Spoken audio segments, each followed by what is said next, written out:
filming. Yep. We have a manual here, and if you want to come closer, microneedling is great for collagen production. And he has some acne scarring here, a little bit up here, and then along here that he's had for a long time. Only a few active blemishes, but with radiofrequency microneedling, we can do active acne areas because the heat will kill the bacteria and it won't cause it to spread. Whereas with traditional microneedling, if you did the skin pen over active acne, it can cause a folliculitis type reaction, which is bad. It needs antibiotics and sometimes steroids and sometimes intralesional steroids. And it can worsen scarring. So you're kind of negating what you're doing. So that's the cool thing about this device. We're still gonna numb, so we're gonna use benzocaine, lidocaine, tetracaine, and I already got done telling him that the numbing, I also mix with a prescription strength BLT, and it kind of stings when it goes on, but then you go numb, so you don't really notice it thereafter. And then it'll last upwards of an hour, but you really want to be microneedling the areas that are most sensitive first, which is the forehead, nose, upper lip, and chin, because you want those to be most numb when you do it. And normally, you know, for the most part, so I'll do like 2 or 3 pumps of the prescription strength in here. And if we're doing females, I'll normally offer them a blanket. So I'll do a sheet and a blanket over it so that we can keep the blanket clean as much as possible. Obviously, if it's dirty, we can wash it, but that minimizes the amount of washing we need to do, aka I need to do. And a hairband, which he doesn't need because his hair's not really that flowy today. Not very flowy. And I will, before they come in, I'll put hot towels in the towel thing because hot towels allow for vasodilation, which means the numbing penetrates better. And I do know with the official training from Vybe, the radiofrequency microneedling, I have it on good report that the numbing did not work very well, and the person behind the camera can attest to that. So yes, some of my tricks include doing a few pumps of the prescription strength, and then I'll do a layer of numbing. And so first we'll wash the face, then we do alcohol, then we do a layer of numbing, then we put a steam towel over that to allow for vasodilation. It penetrates deeper. Another layer of numbing, and then another steam towel. And then I'll start in the middle zone and then move my way to the cheeks. And that tends to help the most. Cheeks and neck are the most comfortable, so I do those last. But I always kind of have this around to reapply. It actually doesn't take as long as you think it does to penetrate. I know that some people have them sit for 45 minutes numbing or whatever. It does not take that long, and it starts to wear off. So the biggest thing is catching it when it's the most numb. I would say, 10 minutes while their PRP is rolling. And we're not gonna do PRP today, but because I'm running out of tubes, normally I would, but 10 minutes. So washing the face. Oh, my facial supplies are usually all together. Grab this. And then I got these too. These are for the eyes. So you're supposed to protect the eyes. And then if you don't do PRP, you're gonna use one of these masks.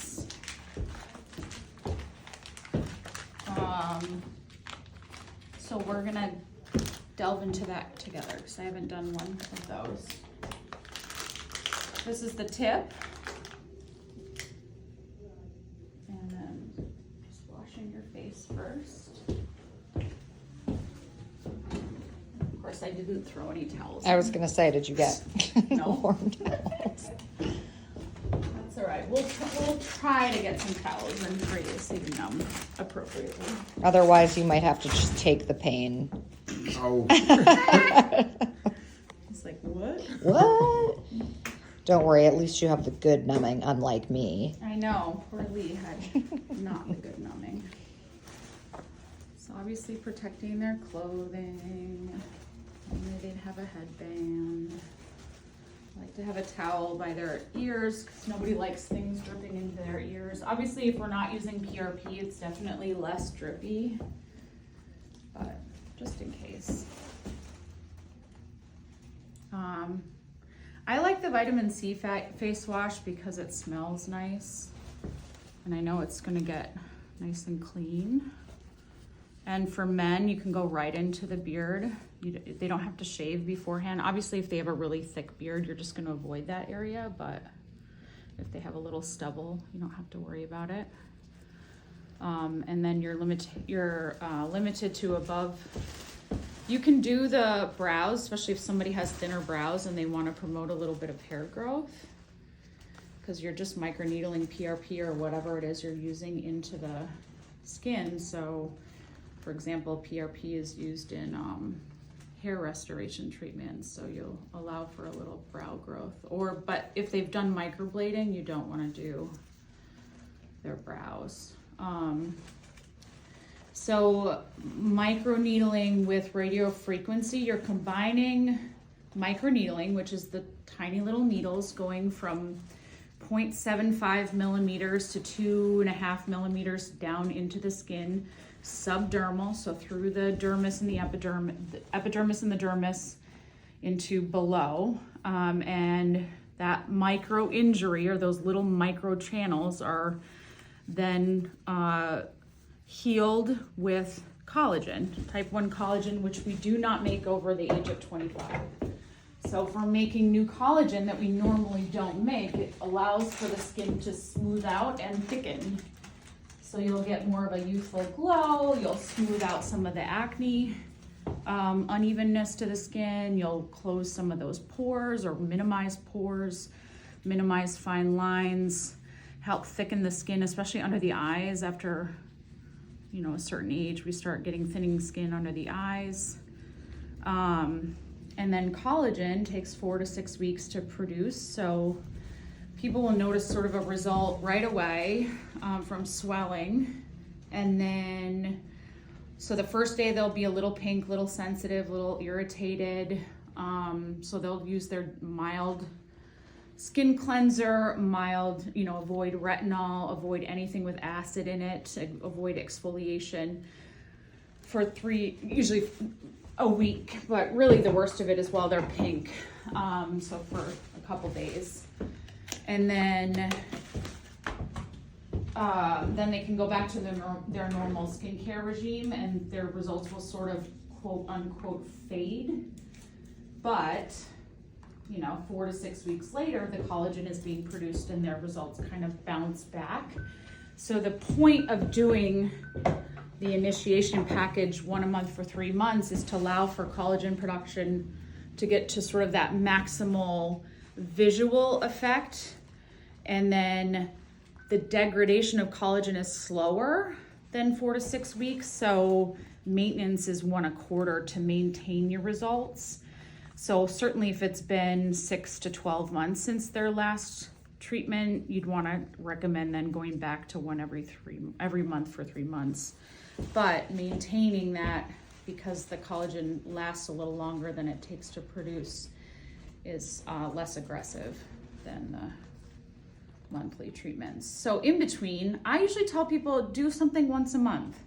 And so after you do the microneedling, then in between your quarterly sessions, you're doing a hydrofacial, you're doing a chemical peel, you're doing dermaplaning, you're doing, some people need laser treatments for pigment, and then intermixed in there is Botox and fillers. But all of the things that we just spoke about are for skin quality. So Botox and fillers are for bigger results, bigger lines, bigger wrinkles.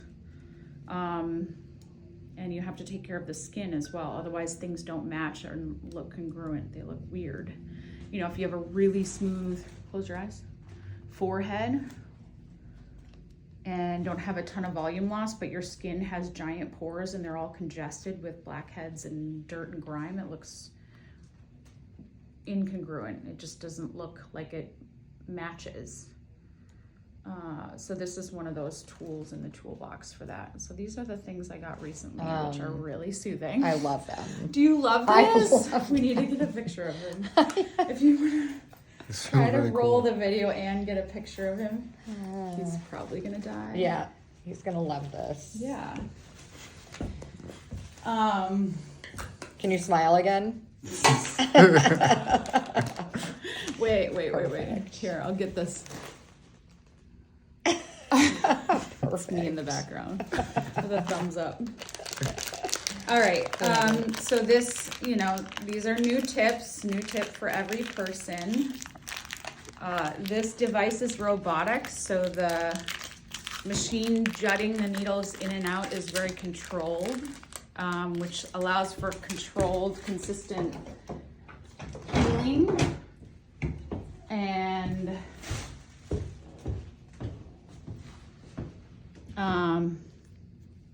so you can actually manually, you can see this too. You can see the little needles in there, the gold ones. Yeah. They don't come out that far, just so you know. Okay. But that was gonna be like piercing. Like, yeah. Yeah, those look pretty pretty serious. All right, so this was me. I left this on, which you should not do. Don't do that, ladies. Yeah, don't do that. And then you just take a baby wipe and wash this off. But to put it on, it's just in there and twist. And this is a new one for every person. You can leave it in here. You just want to disinfect this because the needles don't come out until you're ready. So we'll put that in there and then we'll start with the numbing. Now that he's got the alcohol going. Oops. Sorry, don't tell him I got some in his hair. Sorry.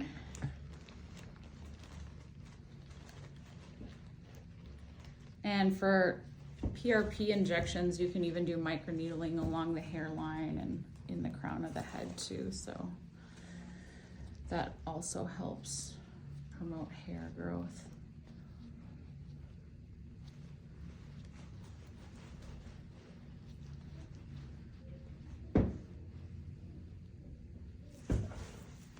And the other stuff, in the white package, the BLT in the white package, that's more of a gel, that dries really quickly. So if you mix it with the prescription strength and you keep it under those warm towels, it actually stays wet longer and it works better. And so I know some people say that that stuff doesn't work. It's just because it's drying faster.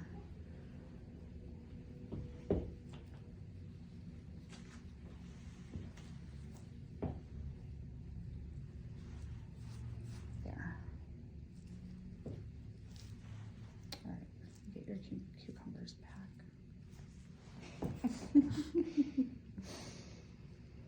So we'll leave that sit and then we'll do another layer. And actually, should we make this a two-parter? Do you want to go get some more? Yeah, you want me to? If you don't mind. All right, peeps, stay tuned.